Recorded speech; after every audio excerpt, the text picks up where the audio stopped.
OmniTalk Fast 5 is brought to you by the A&M Consumer and Retail Group.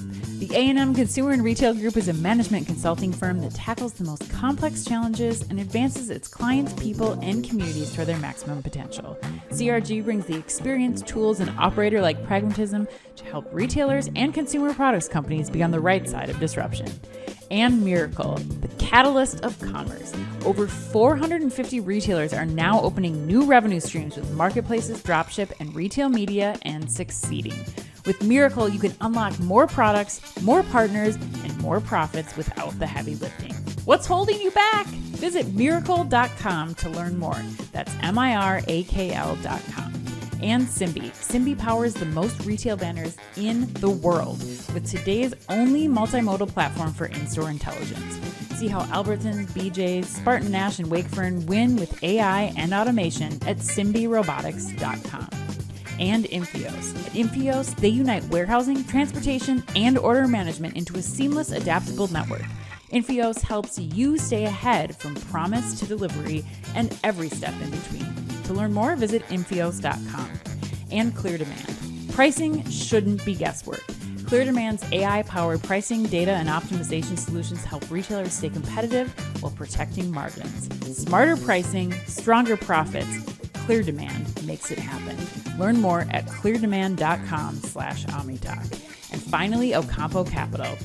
Ocampo Capital is a venture capital firm founded by retail executives with the aim of helping early-stage consumer businesses succeed through investment and operational support.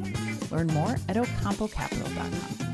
Hello, you are listening to OmniTalk's Retail Fast 5, ranked in the top 10% of all podcasts globally, and currently the only retail podcast ranked in the top 100 of all business podcasts on Apple Podcasts. The Retail Fast 5 is the podcast that we hope makes you feel a little smarter, but most importantly, a little happier each week too. And the Fast 5 is just one of the many great podcasts that you can find from the OmniTalk Retail Podcast Network, alongside our Retail Daily Minute, which brings you a curated selection of the most important retail headlines every morning, and our Retail Technology Spotlight series, which goes deep each week on the latest retail technology trends.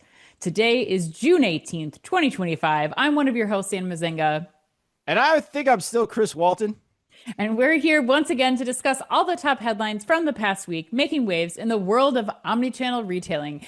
And today we're joined by the dynamic duo of Brooks Levering and Bryson Waterman from the Alvarez and Marsal Consumer and Retail Group for their regularly scheduled monthly appearance.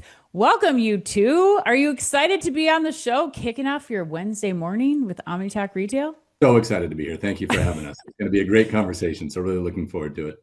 Good, good. Well, Bryson, you're a first timer here on the Fast 5. So why don't you give our audience a little bit of your background and your current role at A&M?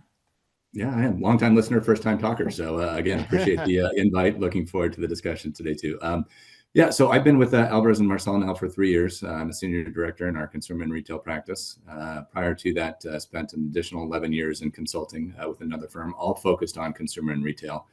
And really kind of the work that I'm most passionate about is really driving top line transformation. So really getting into the sales as well as the marketing organization and helping drive efficiencies there. In that 14 years, I've really focused on retail as well as, going deeper into the beverage alcohol sector as well. So a little bit of cross-pollination between retail and the CPG side.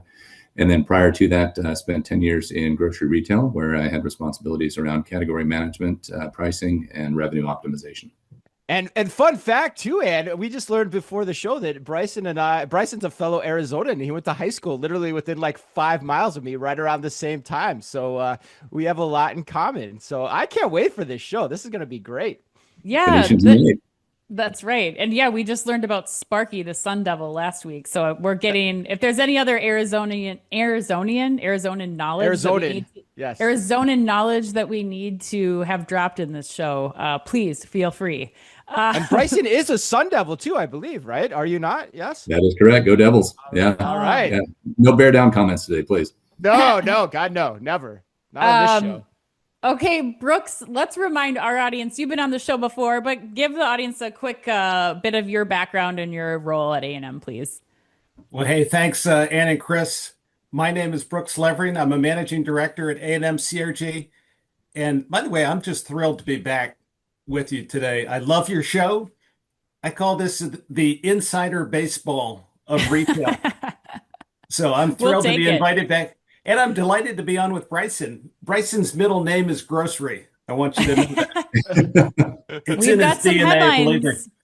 We've got some headlines for Bryson today, that's for sure. Well, we're so excited to have you both. So thank you so much for being here. And Chris, we have an announcement before we get into the show, I believe. We do, and we have to announce this month's OmniStar. Now, for those new to the podcast, our OmniStar Award is the award we give out each month in partnership with the folks at Corso to recognize the top omni-channel operators out there. Not the pundits, not the so-called experts, but the real-life retail operators making a difference in their organizations. Corso's AI Copilot coaches retail leaders to optimize store performance at every level, transform retail operations from data overload into data powered with Corso. And this month we have an Omni Talk first, Ann and Bryson and What? Brooks, because yes, Ann, a first, because we're giving the award to not one, but two Omni Stars. I know, right? That's Cancel cool. Christmas, Yeah, and yeah. two award winners in 1 month. I know. What are we going to do? How are we going to top that? I have no idea. This month's award goes to Emma Blixt and Finn Lagarde Copert, both of Circle K.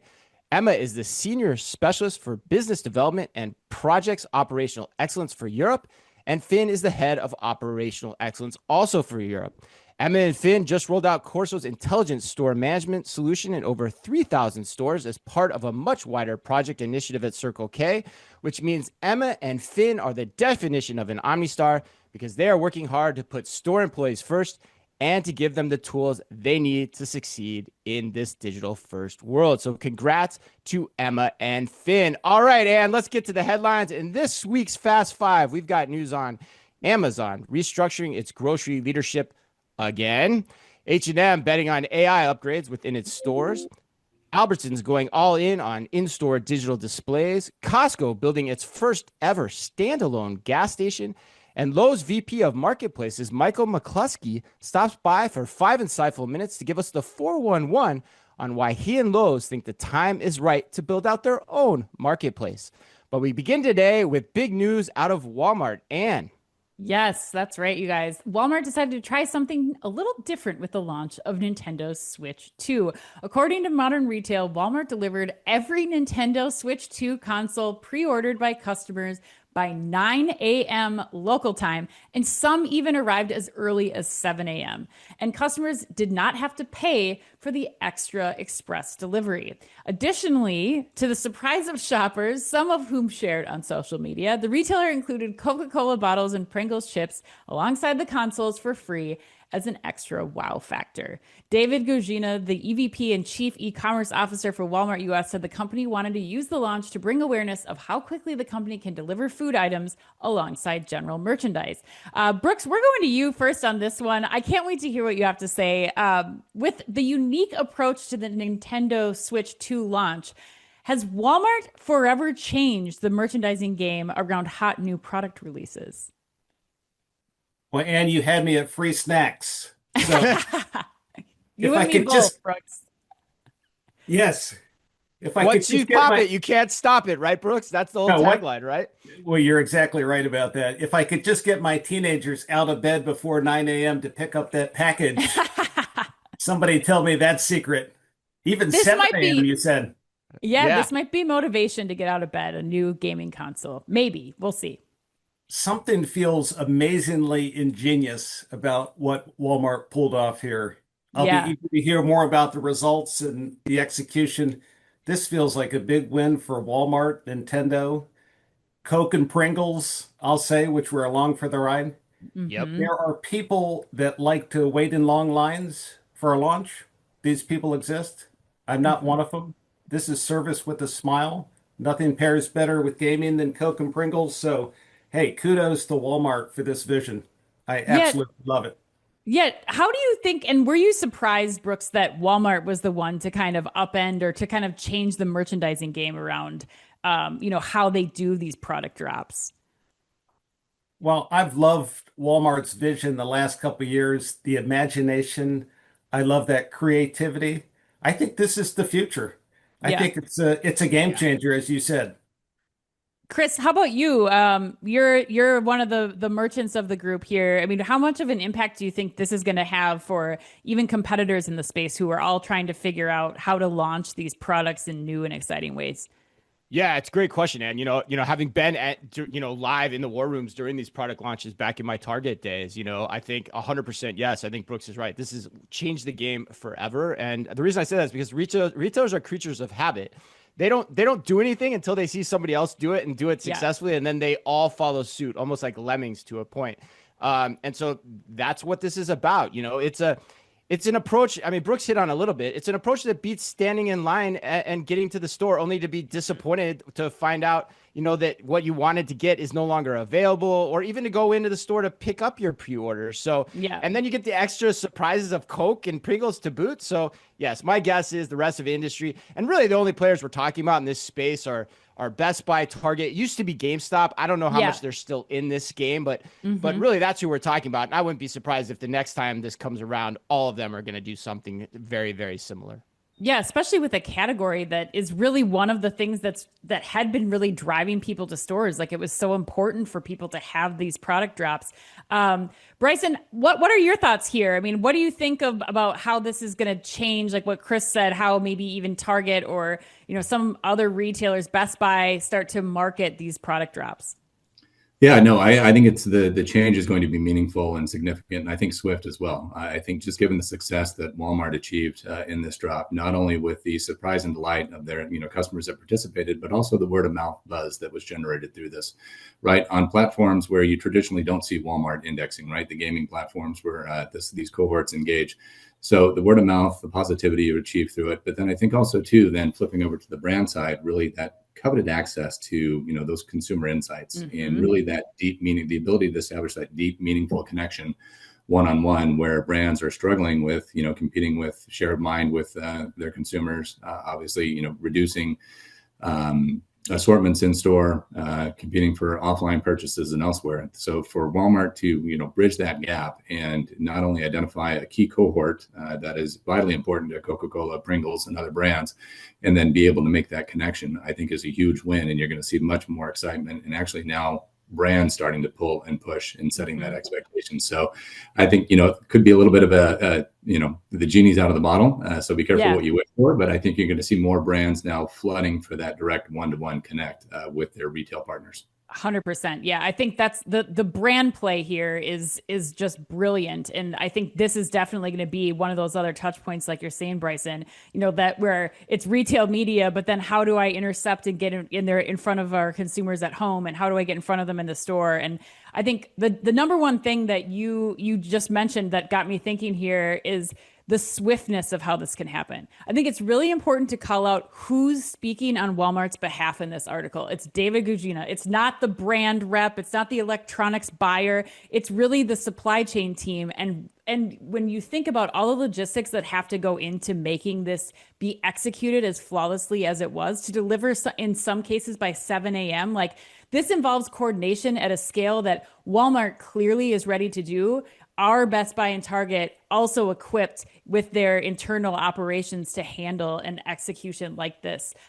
That's the question that I have for how quickly we'll end up seeing some of the other retailers follow suit. But Chris, it looks like you got a point to close on here. Yeah, no, I think that's a great point, because David Gigina, for those that maybe aren't as familiar with him as you are, Ann, he was formerly the EVP of supply chain and now is the head of e-commerce. So he brings those chops to the table to execute this. So your question about can other people replicate it is really interesting. The other point, though, that I think about is that I actually think this is an easier model to execute than the traditional pre-order drop in the store as well, because who's demanding the items, and you just got to get them to them.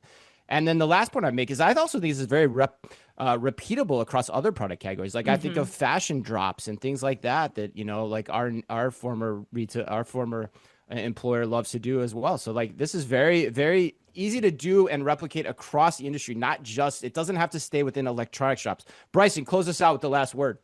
Yeah, and Chris, I think you brought up a relevant point that we really haven't given a lot of attention to, right? And that is the impact on the physical stores, right? So to prepare for and be able to facilitate these drops, look, over the past years, it's come at some risk for retailers, right? Queuing up long lines, dissatisfied customers who weren't able to get their hands on the product.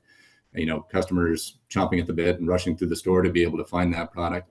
So it really alleviates a lot of the potential legacy headaches that we've had and we've seen in these traditional drops, whether it's Black Friday and new product releases. So there is a knockdown benefit of that, and too, in the sense of being able to control the narrative and satisfy all the customers as opposed to sending away some dissatisfied.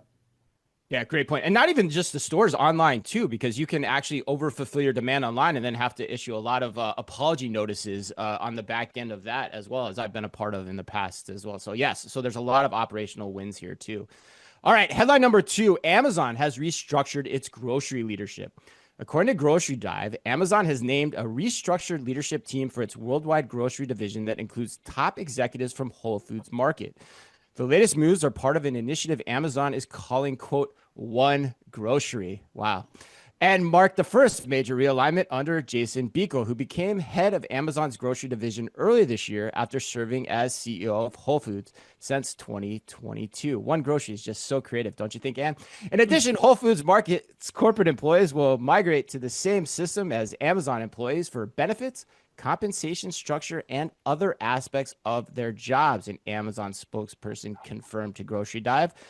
Bryson, what should we make of Amazon's One Grocery strategy restructuring? Or is it just more sound and fury, ultimately signifying nothing?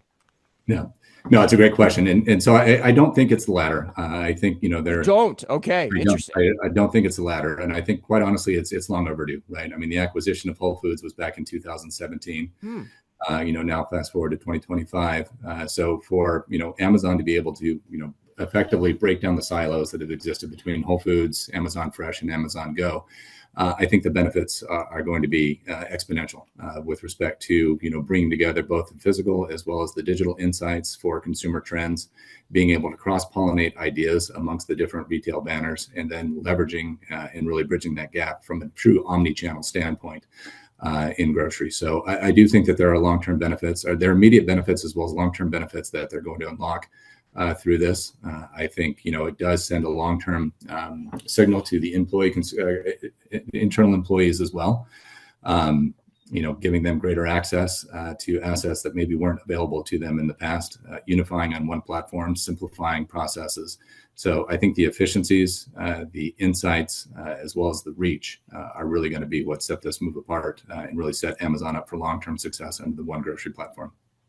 Wow. Okay. So I'm a little surprised by that take right at the get-go. So let me ask you a follow-up question there. So no concern at all then about, moving the Whole Foods employees onto the full Amazon compensation package benefits. No concerns at all about what that does to the culture of Whole Foods. I think it's a good point and a good risk. I know that, and just comparatively, other retailers have been very cautious about merging online and physical. But I think, the runway has been long enough to where, those cultural norms, I think, are established. And I think, and I am maybe going on a limb here and giving Amazon credit for, not disrupting the boat too much in preserving some of that integrity.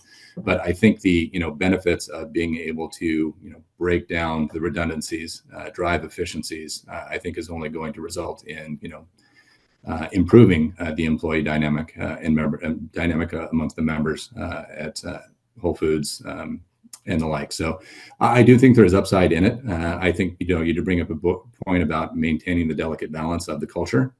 But there, I think just given the access, the elimination of redundancies and overall efficiencies, I think that would outweigh the risks. Interesting.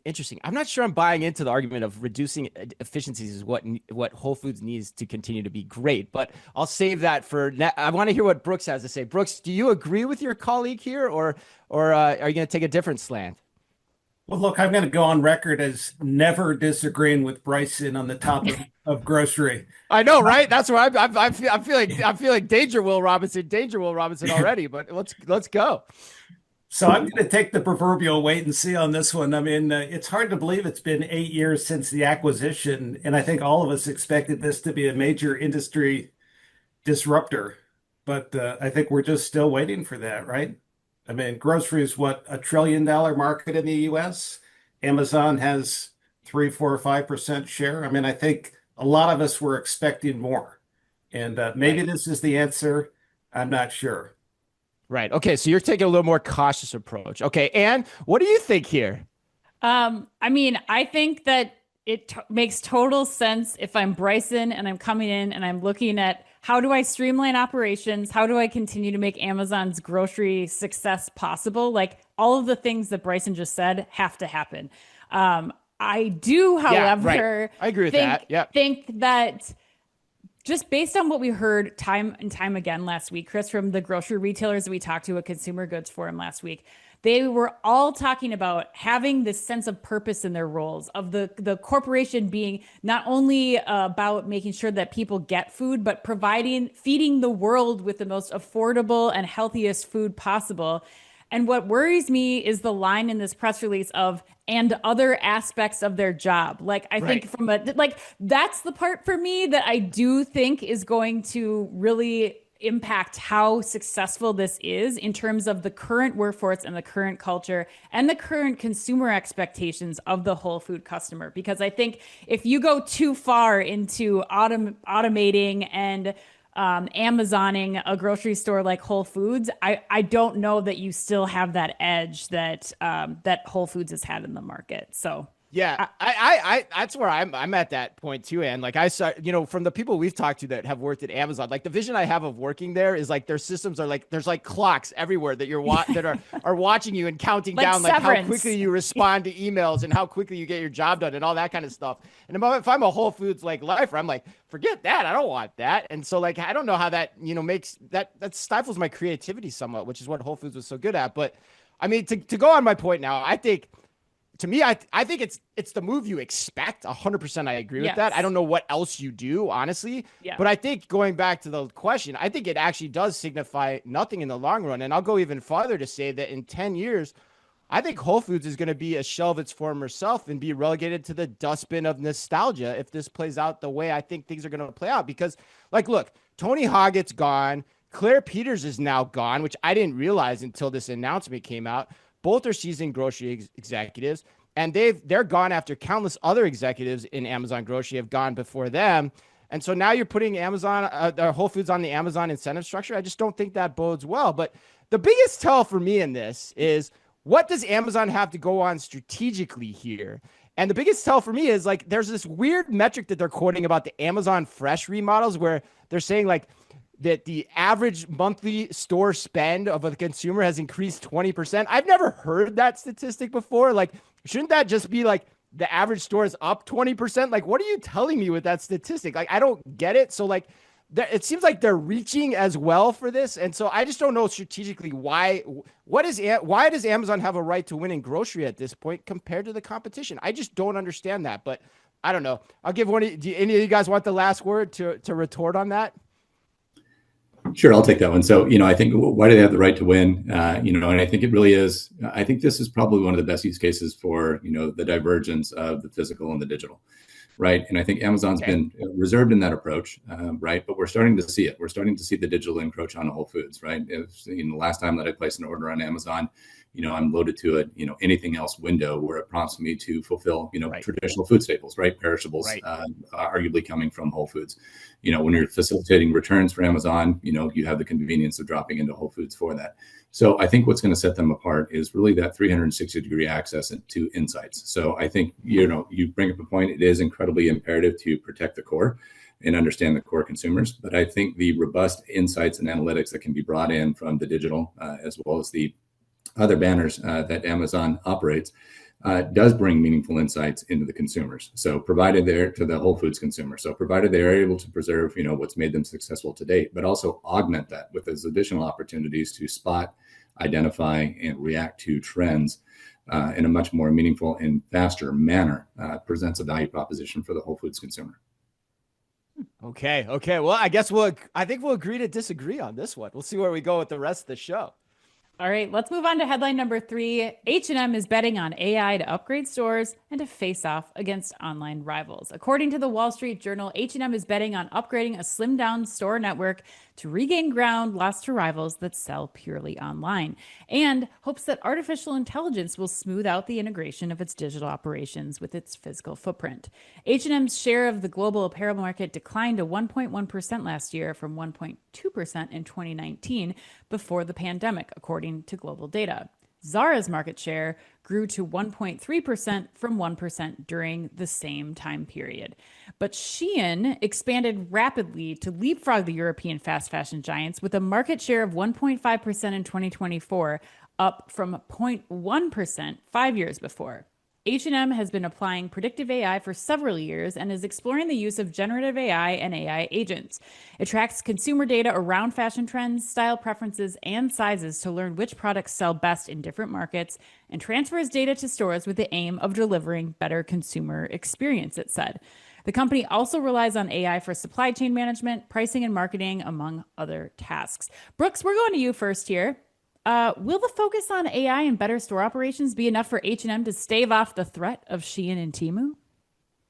Well, hey, and I just counted, you said AI 12 times in what you just let Oh my it was God. 12, Right? 12 times, or maybe it was 13 Right. times now. I'm reading the Wall Street Journal article, Brooks. I take no responsibility for that. But yes, I agree with you. Go ahead. Look, I think it's hard to say no to more AI. I mean, I'm not going to buck that trend. Yeah. And I'm going to say that fast fashion has a lot more to gain than most. I mean, H&M is going to benefit a lot here. So I like the push. Think about the opportunity with AI, particularly in apparel returns. You're talking to somebody who spends a lot of time in A&M, and you know what I'm doing in H&M. H&M. Yeah. There Yeah. I said A&M. Both. You spent time in both. I spent a lot of time in H&M returning my wife's online apparel purchases. And Yeah. anything that you can do to make that a more efficient process, reduce the number of returns, that's got big return on investment for H&M. Right. Yeah. Bryson, what about you? What are your thoughts here? Do you think that this is a smart investment, and will this keep them in the competition against Shein and Temu? So I think it's the right move, and Yeah. arguably it's hard to argue that it's not right. It's going to help them, really zero in on better understanding their customers, aligning assortment. The bigger question is this going to be enough to stave off Temu and the threat of Shein? No, Yeah. it's not. I think what we Okay. have to recognize here is that, it is the right move, it is the right play, but just in taking this approach, they're essentially going to narrow their assortment and their offerings for the customers, right? It's going to be the right products, but it kind of, flies contrary to the unlock that digital has in the sense of the expanded assortment, right? So everything for everybody, and couple that with Shein and Temu's low cost, high velocity model. It's creating an uneven playing field in that regard. It will drive efficiencies, but it's potentially going to fall short of customer expectations with respect to assortment. And then we have to also take into account that just as H&M is now making this investment, we could argue that Shein and Temu have arguably been executing AI and probably doing so at a greater scale than that of H&M. So it becomes a way to narrow the gap. I don't think it becomes a point of differentiation. It is a must-have and a must-do, but it's not going to be enough to stave off their continued growth. Okay. Chris, you're nodding along. Are you in agreement here? Yeah, unlike the last headline, I vociferously agree with Bryson on this one. I think it's the right move. Improving store productivity is always a good thing to do, but it's not going to do a darn thing to stave off, the growth threat from the online competitors. Because if you look at it, like improving stores is exactly about that. It's about improving, the things on the margin. It isn't transformative, nor does it insulate you from the channel threat. So, and I would actually go a step further here, like where I think it brings up questions about how the leadership at H&M is really thinking about this, because if this is what they're talking about, I don't think they've got enough dry powder in their keg. And the reason I say that too is because I look at their Soho store in New York. It's a very reduced assortment as well that plays on this idea that you can put less products in your store. And I just don't think at their margins, they can afford to do that in a way that they're going to be able to compete against their current business model. Then you throw in the threat of Shein and Temu as well. I just think it's going to be a hard game to play. And so I think the leadership needs to come up with some more ideas here pretty quick is my take on this one. What else would you do? I mean, what would you have them do to really stay competitive that they aren't doing? Because I think that's my question here. Like, I think this is the right move for H&M to be focused on, to stay competitive as a business entity. But what would you say that they should be focusing more on, Chris, to stay more competitive or to put them in a better place against Shein and Temu? Yeah, I think because you have the store, I think this is very similar to what happened with e-commerce back in the day. I mean, you have stores, so stores are still going to be a valuable asset in terms of how you talk 100%. to and reach your consumer. So I think then you have to meet the table stakes game on the production side and the fast fashion that you can produce digitally. So I would actually be trying to emulate what Temu and Shein are doing with the factories that you're working with and giving the customers the same options to have those small runs of or those small runs of products sent to them on demand. That's what I would be doing. I would be trying to fortify my position, similar to how people ultimately fortify their position on e-commerce back in the day.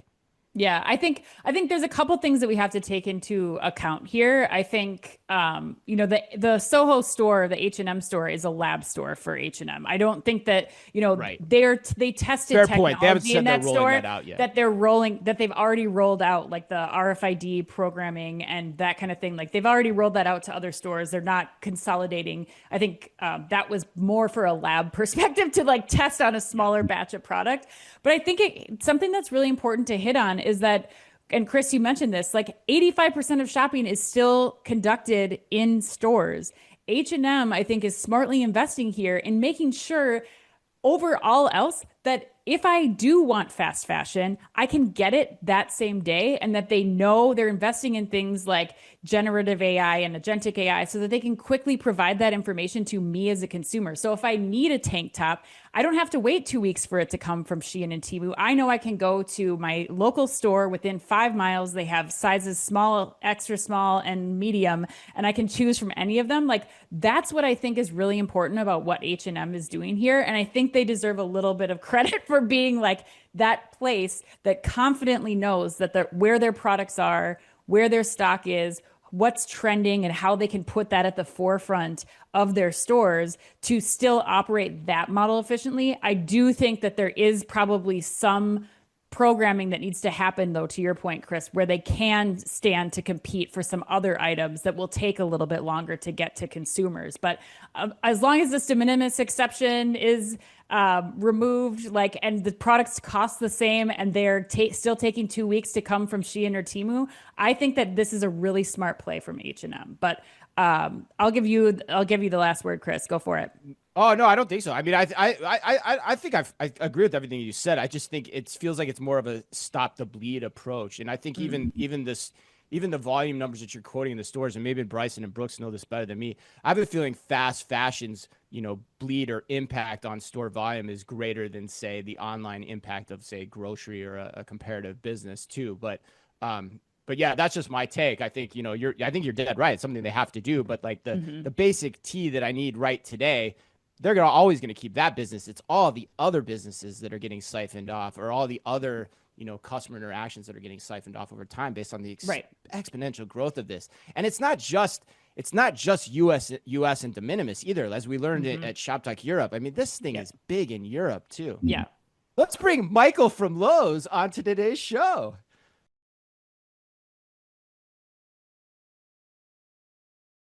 Joining us now for 5 insightful minutes to discuss his company's recent push into building a third-party digital marketplace is Lowe's company's Vice President of Marketplace, Michael McCluskey. Michael, let's start with this. We've been seeing a lot of momentum around marketplaces with top retail leaders. Why was a marketplace prioritized at Lowe's, and why now? For us, marketplace, it really starts with creating an endless aisle for our customers, right?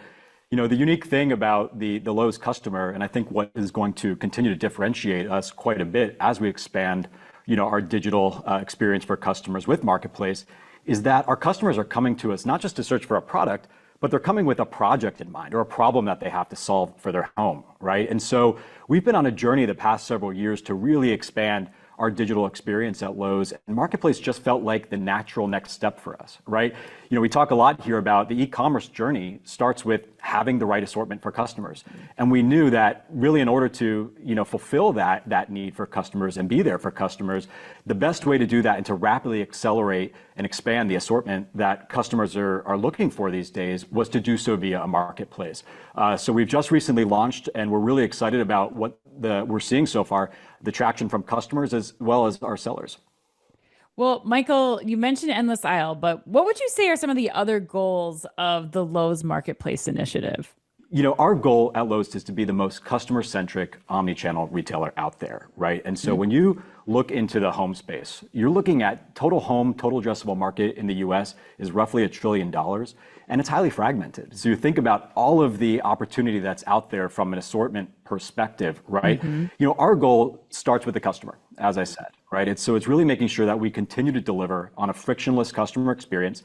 Frankly, I think customers aren't thinking in the lens of marketplace, right? That's for us to talk about. Right. But they're thinking, hey, was Lowe's able to solve my problem? Did they have the item that I was looking for? But we also have a new customer here. As we expand this platform and this marketplace, we also are treating our sellers as a new customer into the Lowe's ecosystem, right? So our ability to kind of connect the seller to the Lowe's customer, the customer who's looking to solve a problem for their home, is really, a big ambition of ours, and we think we're well positioned to deliver on that. So our goal, and really, is just to continue to deliver that frictionless experience for both customers as well as our seller partners now. Interesting. So this experience is pretty unique, and there's one aspect of it that I want to learn more about too, Michael, and that is that the initiative extends into Lowe's Pro business. Can you tell us more about that and how that works? The pro customer at Lowe's, this has been a growing segment of our business. Roughly today, we're around 30% of total Lowe's business is the pro customer. Who is that customer, right? They are the small to medium size and even large size businesses that are working on projects out there. And what's exciting for us is, again, it's about assortment, right? So it's not just the homeowner, the do it for me or do it yourself customer that's at home working on projects, but it's also this business owner that is looking for assortment. And we want to be able to satisfy that customer as well, right? And the other thing I think that's really exciting for us is when you think about the seller experience and how we can continue to differentiate ourselves is we have this customers for our sellers. So they're going to shop a little bit differently. They're shopping in different quantities, right? If they're redoing, a building and doing bathrooms within that building, they're going to look for a vanity or mirrors. They're not just buying one, they're going to be buying in bulk. And I think that's a pretty compelling value proposition for the seller when they start to think about new channels that they can launch on and grow their businesses with. I love this. Michael, what other categories do you think that you'll be expanding into as this marketplace grows? We think about the marketplace really as fulfilling that kind of torso and the long tail, right? Where there's just a lot of breadth and depth within the category of assortment and taste and style, right? I recently just moved here into the Charlotte area, and as we think about our home and all the things that we want to bring into it, we're finding that we're spending a lot of time browsing online, right? So you think about home decor, furniture, accents, outdoor, right? Seasonal and outdoor living. But even getting into some of our core areas like tools, for example, the opportunity even with brands that we already work with today to extend their range in the endless aisle fashion, right? And to bringing all of what they offer in their full catalog onto Lowes.com will really help our customers. So, the way I think about it, Chris and Ann, is we're not trying here to be the everything store, but we do think we're well positioned to be the everything for home store. And Marketplace is going to really help us, make some progress on that front. You are speaking my home furnishings digital language, my friend. Wow, this is so great. All right, well, let's get you out of here on this. So is there anything we didn't ask you about that you're excited to tell us? What I would just leave you with is this, a couple points. We're super early on in this journey, right? This is very early innings for us with Marketplace and Lowe's. But what I can tell you is, the opportunity is massive, right? So again, I mentioned that total home in the US, total addressable market, we're looking at $1 trillion. Just the sheer breadth of items that we're able to sell online, we're super motivated and encouraged also by the early traction that we've seen since we've launched this business, both from customers as well as interest from the seller community to partner with us and be able to expand their business on Lowe's. So I would just say, expect to see a lot more from us. We're really excited about this and encouraged by what we've seen and delivered so far. Great stuff, Michael. Awesome. Thank you. Thanks, Michael. All right, headline number 4, Albertsons is launching its own in-store digital display network. According to Chain Store Age, the grocery conglomerate's Albertsons Media Collective retail media arm, say that again 10 times fast, is partnering with shopper engagement solution provider Stratacash, one of my favorite names of any tech solutions provider in retail, to deploy a fleet of digital screens that will support in-store advertising in its stores. The in-store digital display network pilot will launch during summer 2025 in select Albertsons companies stores in 2 key regions. featuring large format premium displays in high traffic areas at selected touchpoints throughout the store, such as store entry and the produce department. Albertsons expects this initiative will enhance the shopping experience for customers while also providing insights through advanced measurement capabilities for brand partners, allowing for proof of play, direct sales attribution, and sales lift. Bryson, given your steep grocery background, what are the chances that Albertson regrets deploying these digital screens, or do you think it is a no-regret decision? So it's an interesting question, and I would lead off and say that I don't think that it's not necessarily a no regret decision yet. Okay. But Okay. quite honestly, being able to disprove that, falls squarely on Albertsons and what they're able to do here. So I think, kind of breaking down a few areas, right? So there's, no arguing that retail media is one of the fastest growing ad segments. So as, retailers are now competing for more share of that spend on behalf of their brand partners, they've got to put forward the compelling value proposition. Historically, it's largely been in the online platform, driving traffic to branded products. This now, is a more meaningful way to kind of bridge that gap and bring the digital into the physical. But with that being said, what's going to be imperative for Albertsons to succeed in is demonstrating that they're in lockstep with the brand's vision. They know who the target customer is, and they're able to put forward relevant and meaningful content that truly does engage and drive that point of sale conversion, which really was kind of what they're pinning their hopes on here, I think, with this investment. So to be able to, craft that in a meaningful manner, I think is one of the biggest hurdles that's going to have to be unlocked here, because you're going from, online where you can be very niche and targeted to now in the physical space where it's mass, right? And you're, casting a wider net in hopes of catching, the meaningful fish. But the ability to, frequently cycle that content, make sure it's right, relevant, and engaging with those customers, I think is going to be a bit of a challenge, right? In putting forward that direct, meaningful, and then tying that directly to an ROI and lift that you can quantify, and take to the General Mills, to the Kellogg's of the world, and demonstrate that, we are moving the needle. This is a viable investment path for you. So I wouldn't say that it's no regret. I think, this test and learn approach is the meaningful way that certainly I would engage with it.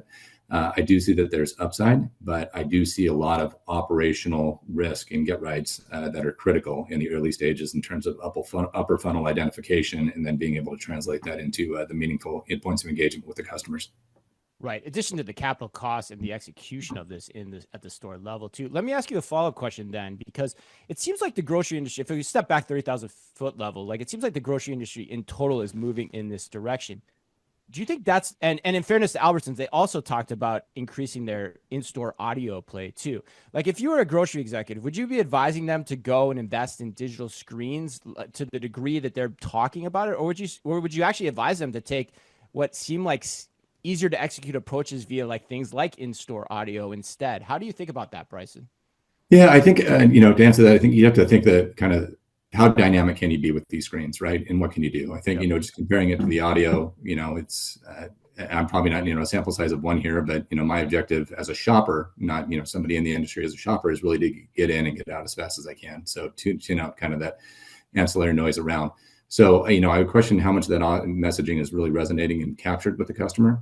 Coming back to the digital screens, I think, it's not just about advertising and awareness. I think one of the unlocks in the article that they were focusing on was generating new ideas, right? With ingredients, recipes, solutions. So if they can convert that into, true value add for the customer, not just a point of display in the sense of, here's a great promotion on product X, but really, here's a secondary use for a product that, you may be familiar with or you may not be, but something that you can then incorporate into your, routines in terms of recipes and solutions. I think there is an opportunity there to, drive that surprise and delight on behalf of the consumer. But it's going to come back to the relevance, the understanding of what the consumer is really looking for, and then translating that into meaningful content that's going to capture their eyeballs, right? I mean, just think about the visual cues walking into a grocery store. Right. There's so much stimulus around you, right? Whether it's the point of sale signage, the secondary displays, the primary displays, the number of customers shopping around you. So to be able to compete with that mind share, it really is going to speak to the relevance as well as the engaging content that's going to come forward on the screens. Mm-hmm. Yeah, listening to you talk, it sounds like there's still a lot to figure out to make this execute correctly. And what do you think about this? Yeah, I mean, I called out what you mentioned earlier. Like, I think it's a good move when done in conjunction with in-store audio, other retail media promotions on the, on an app in the hands of your consumers. So that Like if the there surround is sound approach kind of thing. yeah, just like if there is a fail point with the screens, which we've seen happen time and time again, I think that you have other things to fall back on.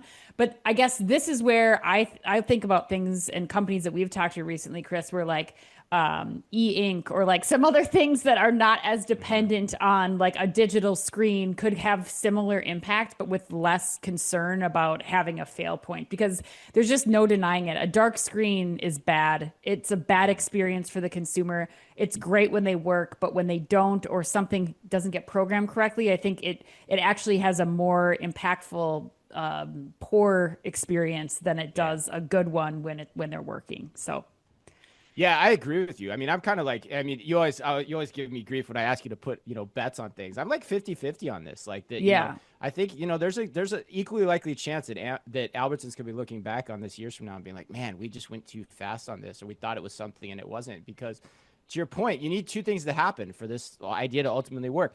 The screens have to work day in and day out, which is no mean feat. And you have to get them repaired and replaced and all that kind of thing. And it is much more difficult than people realize. There's also the electrical issues that have to come in. It costs more to run these things. So, and then the last point is you have to attribute the sale, which is what Bryson also said, because otherwise you're just investing in an overwhelmingly large amount of capital for what is essentially just a video billboard in your store. And that doesn't do anybody any good. So Brooks, what do you think here though? Last word. A last word. It's not about the screens. It's about what's going to be on the screens. I think Bryson said that extremely well. I Yep. can't think of a sector with a worse track record in quote digital advertising than grocery. So this has got to be a lot better than just the 12-page circular cut and pasted onto a screen and call it digital advertising. I think there's an opportunity here, but look, I think it depends on what actually is executed on that screen. Got it. So net, a lot more to learn in terms of how to make this work. And yes, your flashback to digital circulars. Oh man, Brooks, that's like frightening. That's like Halloween part 12 for me. Part 13. Yeah. All right, let's go on to headline number 5. Costco is building its first standalone gas station. According to USA Today, Costco plans to open a standalone gas station in Mission Viejo, California in the spring of 2026 in a bid to drive sales. The new site comes as Costco works to expand its gas station offerings to members who pay $65 to $130 per year to shop at the warehouse giant. Cheaper gas on top of the 5% rewards that Costco gives credit card holders is one of the top membership draws for Costco, and standalone stations could help alleviate traffic at existing warehouses, which often face, and I can attest to this, snarled parking lots and long lines at the pump. Brooks, are you pro or con the idea of Costco building standalone gas stations, both for the consumer and for Costco? Both points of view, please.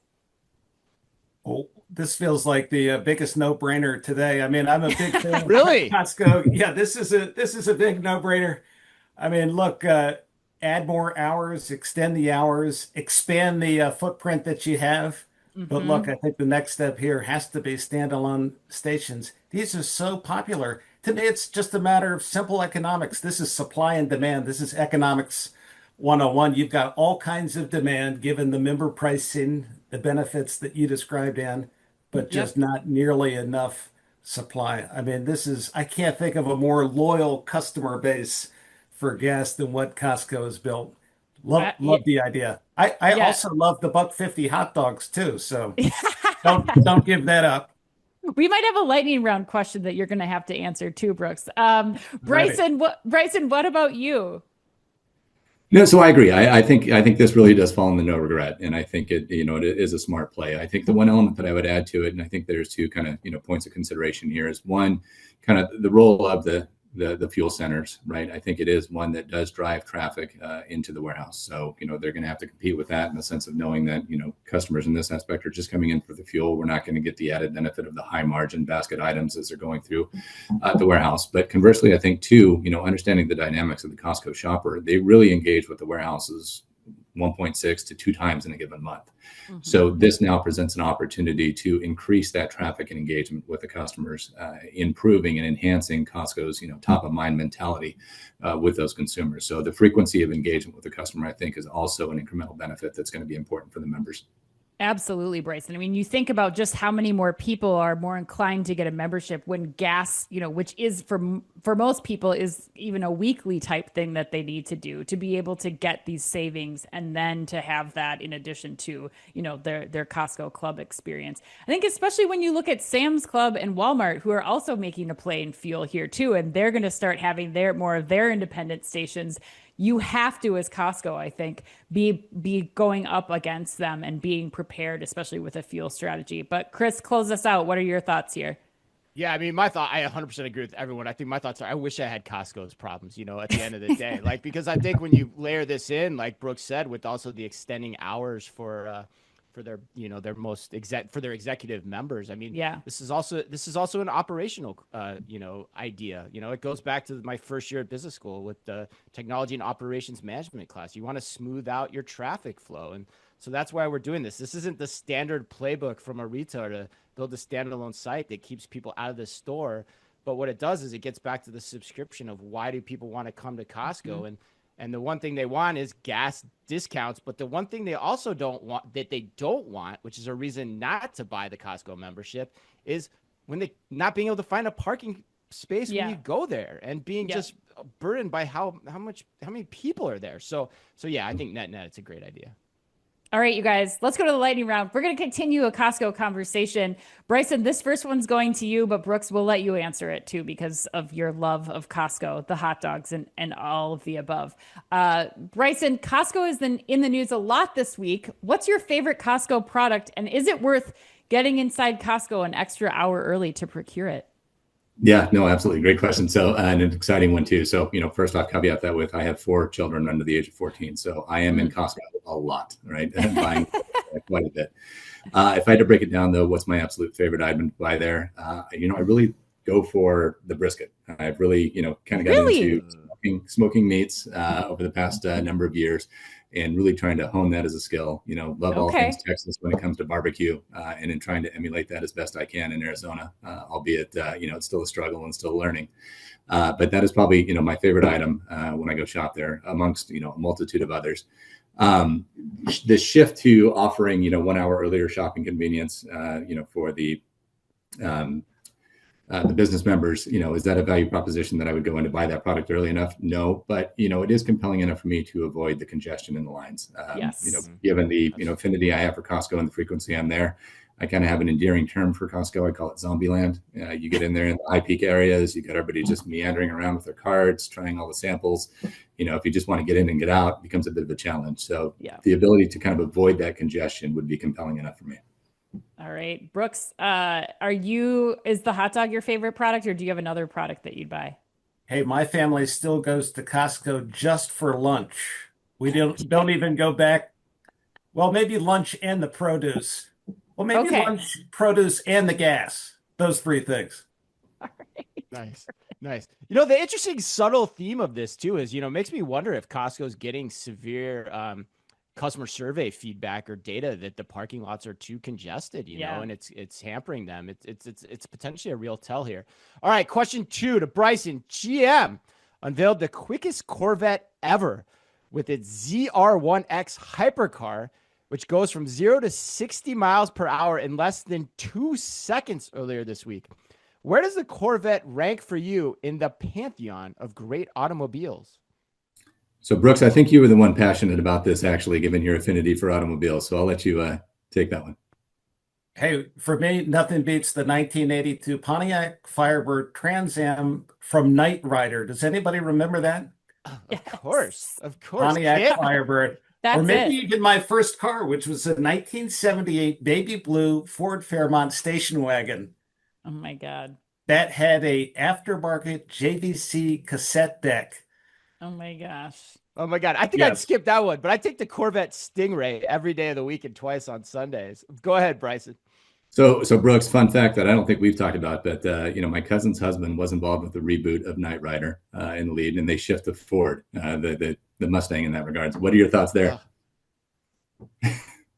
Well, you just created some sadness for me. It just died a little bit. It just died a little bit. I'm headed to Costco now. Oh my gosh. Well, I have another option for you, Brooks. Question number 3. This year, McDonald's is celebrating 50 years of the Egg McMuffin, in case that sounds more appealing to you than the hot dog. If not the Egg McMuffin, describe your perfect breakfast sandwich. Oh, hey, I'll be right back. I'm going out right now to get an Egg McMuffin. I want that. Hey, from New Jersey, everything starts and ends with Bagel Masters, egg, everything bagel. They used to sell T-shirts at Bagel Masters with the words, "I love gluten." Nice. I think I'm with you. My perfect breakfast sandwich also has a bagel. All right, last one. Cheerios has recently pulled and discontinued Honey Nut Cheerios Medley Crunch, Chocolate Peanut Butter Cheerios, and Honey Nut Cheerios Minis from store shelves. Let's see, Bryson, I think this one goes to you. If not, we'll just figure it out. How saddened are you by this news? And given the choice, are you more straight up Cheerios or more Honey Nut? So I'm not affected by this one. So I am straight up Honey Nut Cheerios, bowl of Honey Nut Cheerios. You know, if I'm feeling crazy, a little sliced banana in there is kind of the perfect little breakfast if I'm on the go. I think, you know, what I am saddened by and surprised by at the same time is just the proliferation of SKUs that, you know, Cheerios has introduced. I think, you know, looking at the website, there's over 23 different varieties. Again, being that long-term, you know, loyalist to Honey Nut, I didn't realize the extensivity of their portfolio went that deep. So I was a bit surprised to see kind of the number of extensions, but I think also too, it speaks to, you know, them staying close to the consumer trends and understanding what's top of mind for consumer. I think, you know, recently they've launched into a protein-based cereal, so capturing in on that health and wellness aspect. So I think, you know, kudos to Cheerios for staying relevant, staying top of mind, you know, being willing to take those risks and identify potential new opportunities and test and learn. So I think it's a natural evolution. Am I saddened by it? You know, not directly, because I think it also speaks to, you know, them being at the forefront of trying new options and bringing different flavor combinations forward. Yeah, you and me both. I went on the website yesterday too. I couldn't believe how many SKUs they had. And yeah, and interesting news from General Mills overnight too, that they're going to remove artificial colors and flavorings in their products by, I think, 2027, if I'm not mistaken. So yeah, a lot happening in the food industry right now. All right, that closes us up. Happy birthday today to Richard Madden, Isabella Rossellini, and to the woman who nearly upstaged Billy Crystal in The Princess Bride, nearly, the great Carol Kane. And remember, if you can only read or listen to one retail blog in the business, make it OmniTalk, the only retail media outlet run by 2 former executives from a current top 10 U.S. retailer. Our Fast 5 podcast is the quickest, fastest rundown of all the week's top news, and our daily newsletter, the Retail Daily Minute, tells you all you need to know each day to stay on top of your game as a retail executive, and also regularly features special content that is exclusive to us and that Ann and I take a lot of pride in doing just for you. Thanks as always for listening in. Please remember to like and leave us a review wherever you happen to listen to your podcasts or on YouTube. You can follow us today by simply going to youtube.com/OmniTalkRetail. Bryson, if people were listening and they're saying, hey, I want to get in touch with the A&M Consumer and Retail Group, what's the best way for them to do that? Yeah, I think the best way is to get through our website. It's www.alvarezandmarcel.com. And there, you know, you can find all of our bios, you know, compelled to reach out directly to Brooks. You know, by all means, he's there, and the easiest way to reach out, myself as well. All right. Well, thank you both for joining us. It's always a great show, always a lively debate too. And we definitely had some disagreement today too, which is something we always love on this show. So until next week, OmniTalk fans, on behalf of all of us, as always, be careful out there.